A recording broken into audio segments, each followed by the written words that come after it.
Hello together, ladies and gentlemen.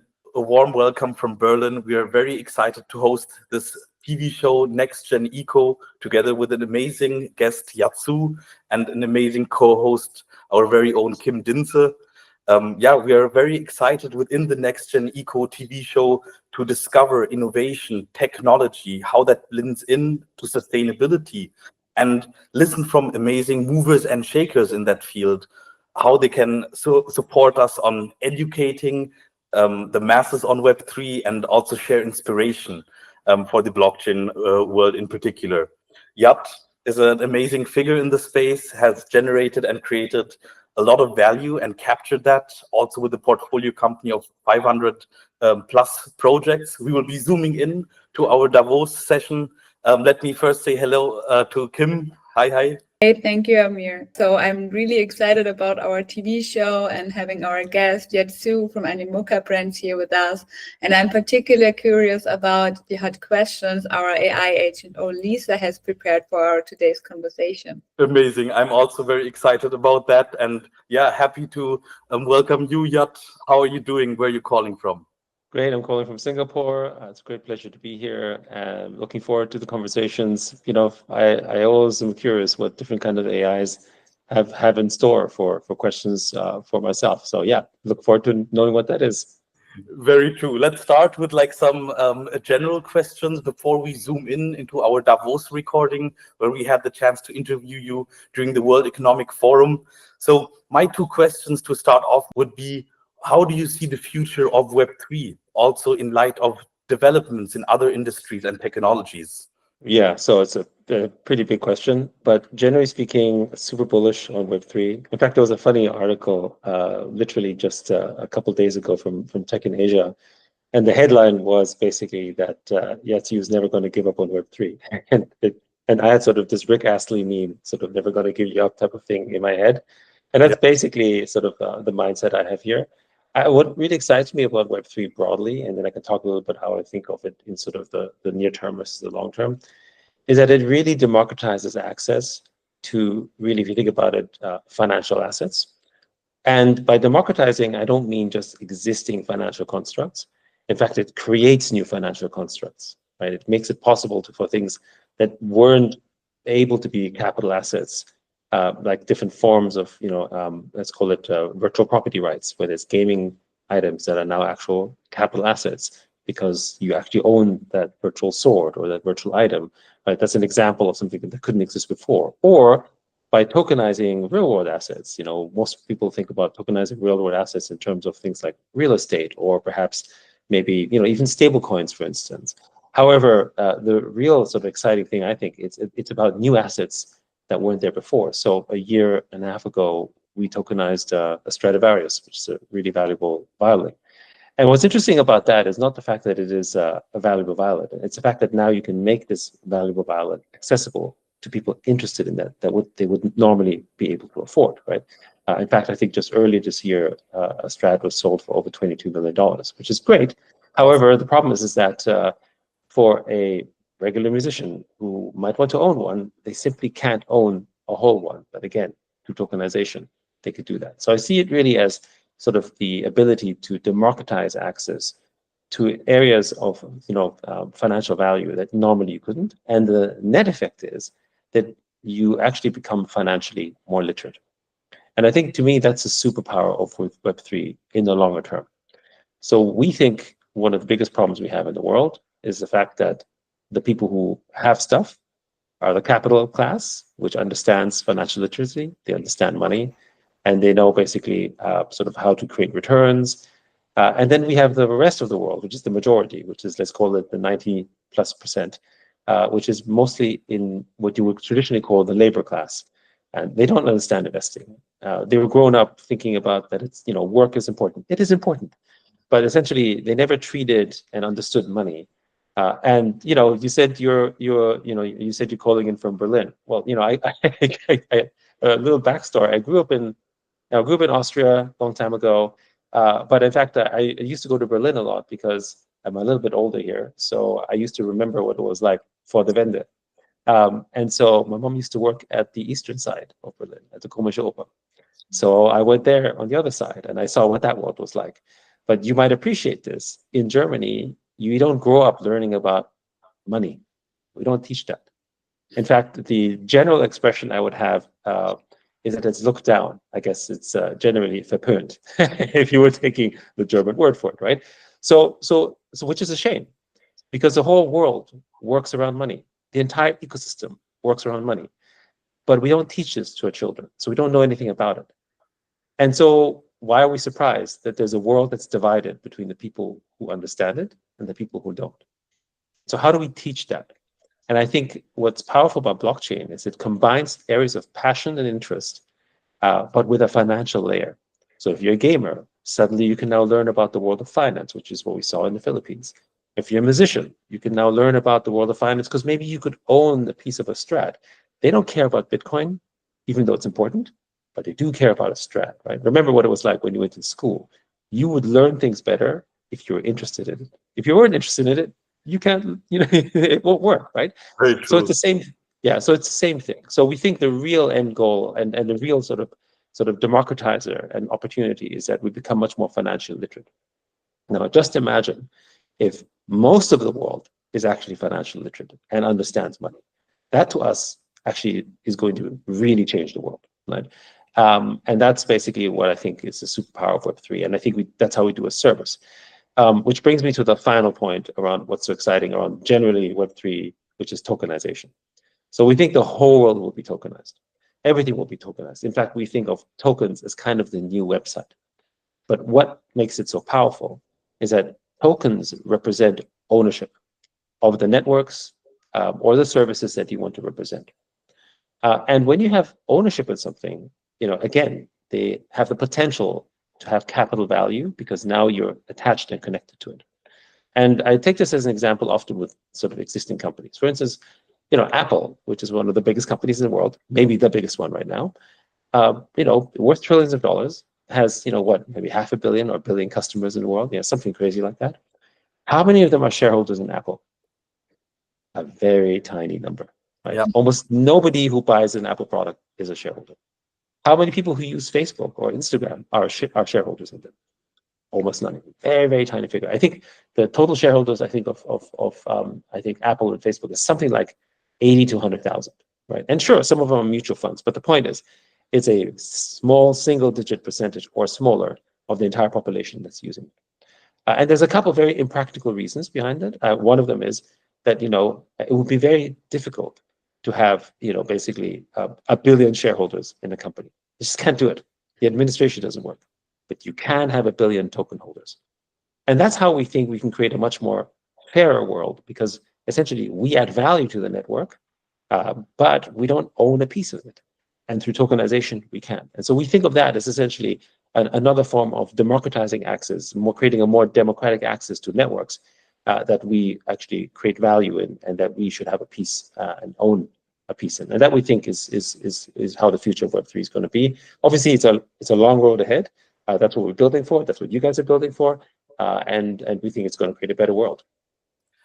Thanks a lot, Yat, for sharing your gold nuggets over here. I think the points of access, of ownership, and also of education, not only in the world of digitalization, but in financial terms, is something, very, incredible in its impact. Like, I myself got a much deeper understanding of finances, although I'm a business student, when dealing with blockchain technology at the intersection of finance, technology, and then blending into ownership.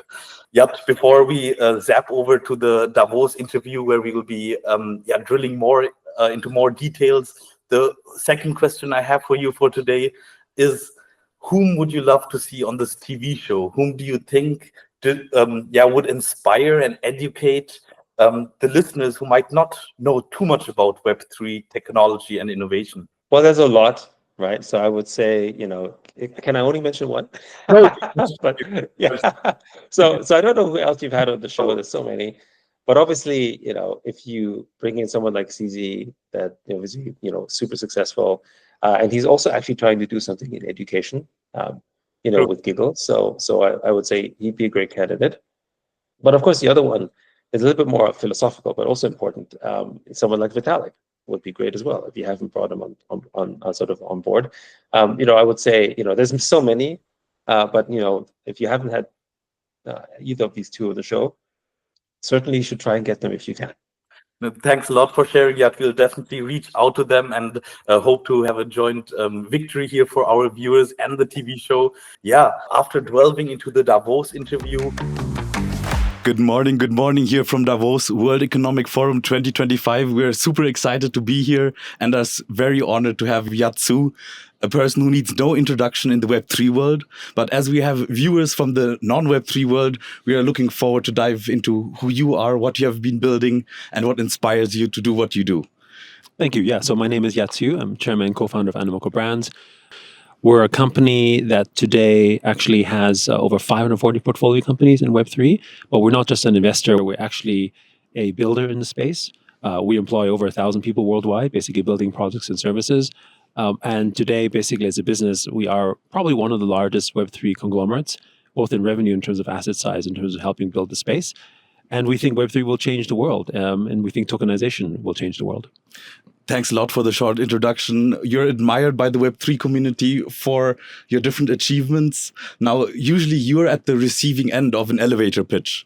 But today we would love to hear a short elevator pitch on Animoca Brands and perhaps also a portfolio company, maybe even Mocaverse, to share with the viewers. Yeah, so I mean, without going into a specific elevator pitch on Animoca Brands, we kind of represent in many ways the Web3 space as a whole because we're so broadly invested. And so our mission is digital property rights. And so we really believe that the future will be better if we all own a stake in the networks that we help construct. So when you think today, for instance, if you're an Uber driver, you don't have a share in Uber, but yet you drive the cars and you actually add value to the Uber network. What happens when AI basically takes over the cars and they drive everything? All those Uber drivers are shafted, they own nothing. But imagine if the Uber driver actually becomes a shareholder in Uber and through the many years of service has a stake in that network. Then he won't care that an AI will actually build a business because it will be better for him. He can retire. He will be an equity holder in the structure and things will be better.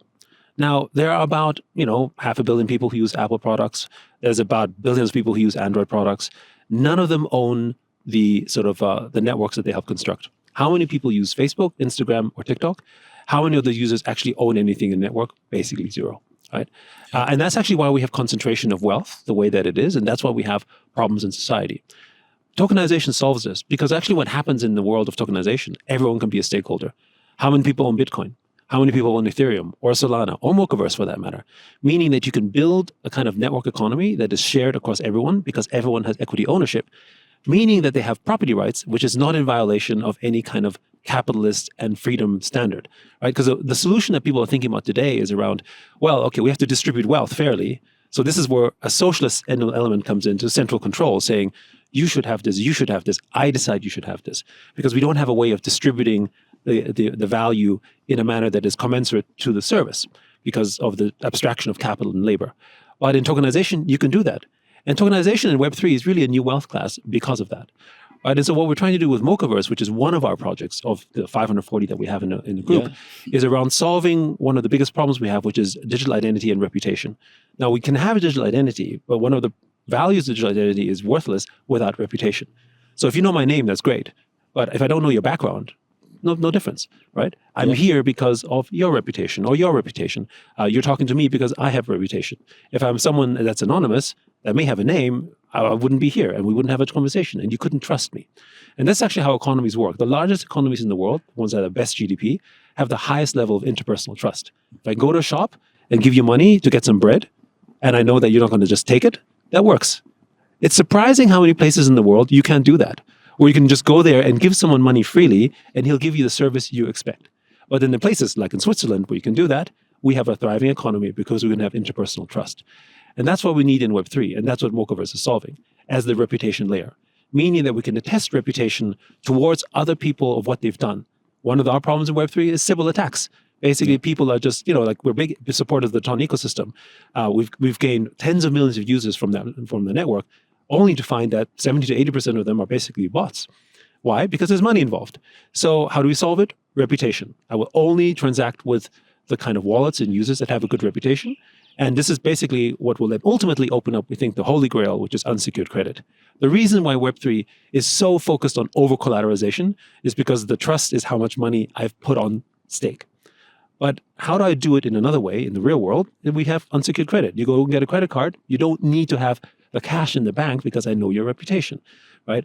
When I go for a job, I don't have to post collateral to go for the job. I'm hired based on your reputation, right? Yeah. When I make an investment in a seed startup, I invest on your reputation, not because you have money. In fact, you're coming to us because you need money. So again, we're all in the reputation space. I think reputation is the biggest currency, most important currency in the world.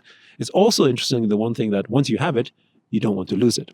And interestingly enough, also, you use money and capital to defend it. Right. So I think that's the way that we make Web3 better. And, there's many projects like Open Campus with education as well that we love as well. And, trying to solve student loans and DeFi. But I would say, Mochaverse and what we're trying to solve with reputation is probably a base layer thing that we now need to make Web3 a safer space. Amazing. Thanks a lot for this amazing knowledge spill. Like, very interesting point you're touching upon, from like Web2 data giants replacing oil companies as the most powerful companies, but not in a plus sum game as we can achieve in tokenization. Also, the model of actually having consumers shifting to prosumers, becoming stakeholders into the owners. Networks. They become owners. Exactly. Yes. It's like an amazing concept, something which fascinated me personally. So thanks a lot for working on those solutions over here and pushing the space forward. Sure. I mean, I think the other thing, all brands in the future will need ownership as a level of giving more love to the brand. Yeah, with each purchase, perhaps. Exactly. Well, because what happens is that when you become an owner in something, your relationship completely changes. I mean, just imagine what it's like when you're renting your home and when you own your home. Logically, it shouldn't make much sense that you invest more in the home that you own. But yet we spend more on the furniture, we paint the walls, we make sure the toilets look good, we do all this stuff. We rent a place, we put some minimum effort, maybe some bit more, but we don't invest in much, even though it may not necessarily be the best capital investment, because there's a sense of love and connection that happens when you have ownership. And I think this is a very deeply rooted human thing. And now if you as a brand can deliver ownership, which is kind of what we saw in the first wave of NFTs and we can see through tokenization, then actually that network effect that you build is super powerful. And this is the other thing I would say. Most people don't understand tokens because they think of it in terms of, like people from Web2 look at a token and say, oh, it's a cryptocurrency, right? But actually, the currency aspect, what we really think of it, is perhaps one of the most powerful ways to express a social network, which is a network effect that has a financial layer attached to it. And so this is actually what we're seeing. We're seeing these constructions of the network effect. So when you see tokens become valuable, they're indications of the power of the network effect, not indications of some kind of P multiple or value, which is why it's so hard. One of the reasons why we're here in Davos is trying to explain to people, what is a token? Because it's difficult, right? Because they're used to thinking of it in an equity construct. Yet in tokens, both the utility and the financial network effect are tied into one. Yes, no, definitely. Like, the very interesting fact about like crypto or this technology is the intertwining with the financial world. So that's something, truly fascinating. So, if we want to describe Web3, like maybe to say one sentence beforehand, I think tokenization, to explain that, is nothing else than digitalization in the secure blockchain world tied with the financial world. So as we have like a few viewers over here, which will not be very well expertise around blockchain technology, what is a short summary of Web3, of blockchain technology? What is a short summary of Web3, of blockchain technology? What is Web3, Yat? So, I mean, the very simplest way I like to express Web3 is that it is the web of ownership. That's really what it is, right? And when they say, well, what am I owning? You're owning effectively a network effect. That's basically what a token represents. The token represents the network effect. So that's, when you think of it, it's the unlocking of a network effect that we couldn't have before.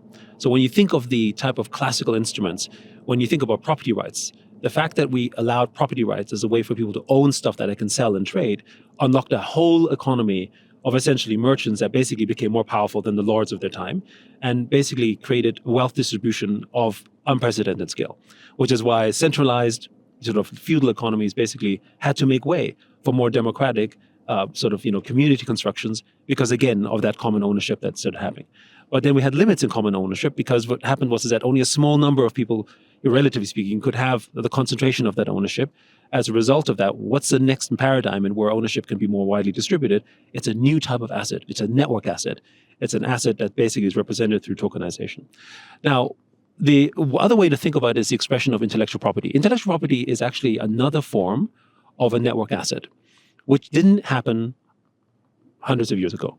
And when we had intellectual copyright protection, that's when we had things like music and film and art and other forms that expressed. These are actually, when you think about it, intangible goods.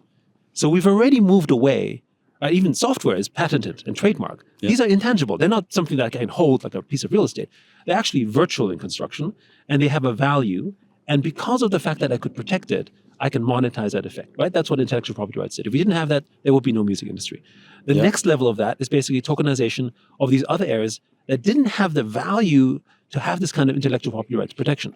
So for instance, if music was not making millions of dollars, the whole legal framework of hiring lawyers and conveyancing and all that kind of stuff wouldn't be worth it. So you can't protect it. But there's a lot of value in assets that are maybe making only $100 a year. And if you can think of it as a capital asset, $100 a year yield is worth $500 or $1,000 in a market that has capital formation. But you can't do that when the whole cost is more than $100 to do that. In fact, it will cost tens of thousands of dollars to protect the intellectual property of something that makes only $100 a year. In blockchain, through an NFT, $1, you're done. Yeah. So that means a teacher which is what we're doing with Open Campus, a teacher that might only make $50 a year on a piece of content he or she creates, can now sell it for $250 to $500. In places like Venezuela, where the average income of a teacher is $15 to $20, that is life-changing, right? And we have teachers in America that are making $50,000 to $100,000, and their annual teacher income is $20,000 because they make content that makes $10,000 a year, and it's worth something because of 15 or 20% yield somewhere else. So there's a whole unlocking of capital value of things that are already valuable that couldn't be possible because we had limitations in our legal frameworks that are now possible in a distributed ledger technology that essentially creates this permissionless trust where I know for sure. The same way that if someone takes your Bitcoin, you can now prove that was my Bitcoin. So I can go to a court and claim it back if someone took it. That type of sort of evidence wasn't possible in the digital world, but now with the blockchain you can. Yes, and like maybe to add on that, as you touched already, the disintermediation, allowing peer-to-peer transactions, and actually like the value capturing of the producers of the IP in this case, is also a very promising. And it also removes advantage. Intermediary and shares much more fair value, right? Because the intermediary is either the platform, which is the cost of gas, which is basically not even 1% often, or a platform that might charge you 1 or 2%. Intermediaries today charge 30 to 50, up to 70%, right? As agents, as networks, as platforms, right? That value distributed more directly to the end users is also, by the way, much better because it's the same thing when you think about economies. What's the lifeblood of all economies? It's actually SMEs, right? Yeah. And to make sure that SMEs grow, you need to have that value distribute more sort of across. How do you do that? By making sure that platforms don't rake the kind of fees that they do. Yeah. The biggest companies in the world, the top 10 in the world, have over $1 trillion of cash, right? Mostly, by the way, sitting in Ireland, right? And what does this cash do? It compounds. Completely unproductive capital, which I understand why governments are trying to solve this, but they've got smarter lawyers, so they're going to figure it out. Yeah. But again, this is why blockchain solves it. I think of blockchain as kind of this sort of revolution, as an sort of a counter-reaction to what's happening in Web 2. And it started as a counter-reaction to the financial world, but it's now become a counter-reaction to everything that's wrong in Web 2. Most definitely. Thanks for sharing your vision of Web3. We totally agree that Web3 is here to stay and actually to disrupt across different industries. Also, thanks for sharing about Animoca as well as Mocaverse on the example of how identification, how reputation is of great importance. And we should take ownership. Now's the time. Now we have the tools. Maybe to round up, I've got like a few more questions, 2 more actually.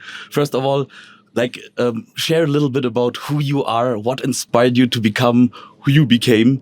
I'm sure the viewers are, looking and into themselves actually if they want to become an entrepreneur, if this is something, which they are called for. So perhaps you can share like a little bit about yourself and maybe some, interesting moments. I'll try to keep it brief. I would say that, every experience that I've had in the past shapes who I am today. So that means that I don't have a retrospective perspective of, I wish I did this, I wish I did that. Because if I did something differently, I would turn out maybe differently in one form or the other, right? That's just kind of one perspective.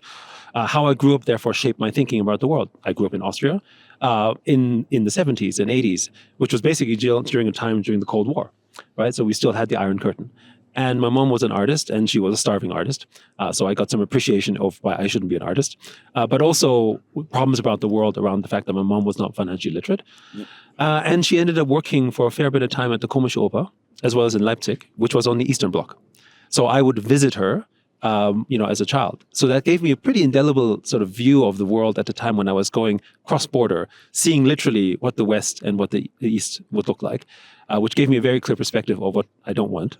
Basically, communism was Fair bad. enough, yeah. But then afterwards, because I had I started working for Atari, went to Detect, I went to America, and then I saw capitalism, and you should 90s and some sort of America, although in a recession, was still a very uber capitalistic place.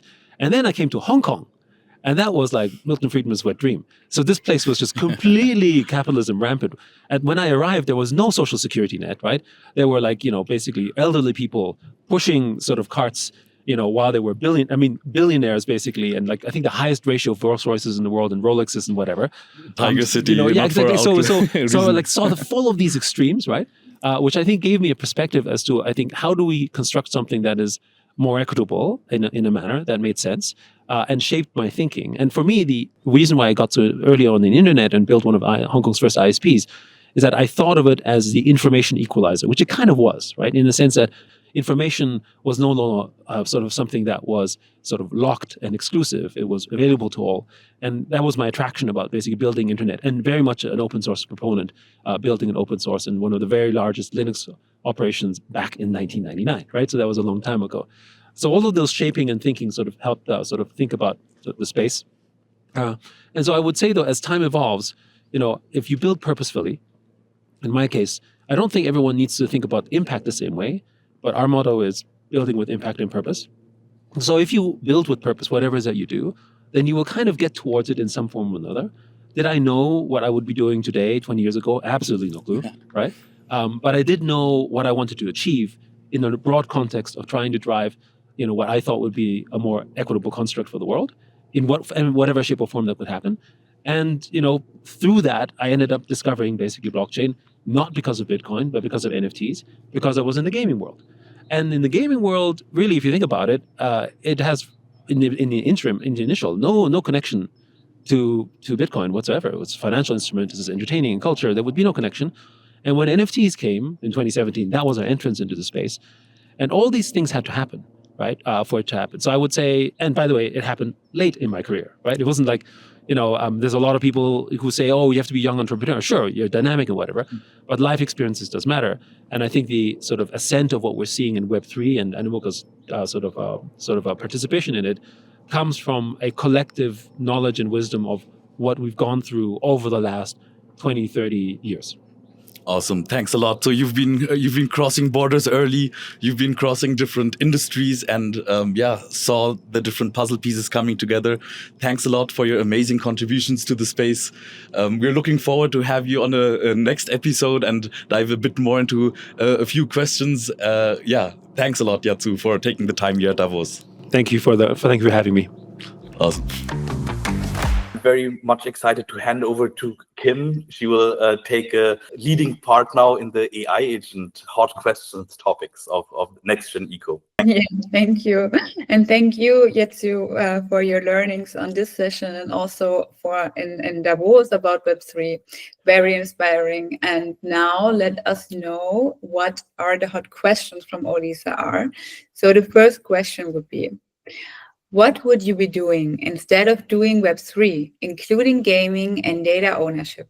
I was always involved in the web in one form or the version. So if it's not Web3, then maybe it would be Web4 or Web5. I don't know, but I would always be doing something in the web of some form. Okay, so next question would be, what unexpected challenge in building Animoca brand taught you the most valuable lesson, and how has that shaped your leadership approach? I think the most valuable lesson for me, specifically in Web3, was how everything was so deeply integrated with finance. Now, when we first started building Animoca Brands in the Web3 space with blockchain gaming, we focused on ownership, but it wasn't really until DeFi Summer came that it actually really kicked off. And it was through that approach, and which is why I talk a lot about financial literacy. Even for myself, I would consider myself reasonably financial literate. But the understanding of what happened with DeFi Summer and how it impacted Web3 games, and then generally the entire ecosystem, got, again, to your earlier shared example, a deeper understanding as to sort of the importance and the impact of finance across the space. And so I would say the learning is that you cannot succeed in Web3 if you do not actually understand finance and money. Thank you so much for these insightful answers. It was a pleasure. Thank you. Thank you. Indeed, also from my side, I think this was a powerful ending, stressing the importance of finance, of financial freedom, something we all strive for in this world and should be more aware of. Yat, what a pleasure having had you on this TV show episode, and we are super excited to look at the future of Web3, to look at the future of Animoca Brands, and also to look at the future of what Mocaverse means for a reputational layer in our world. Thanks a lot. Thank you for having me.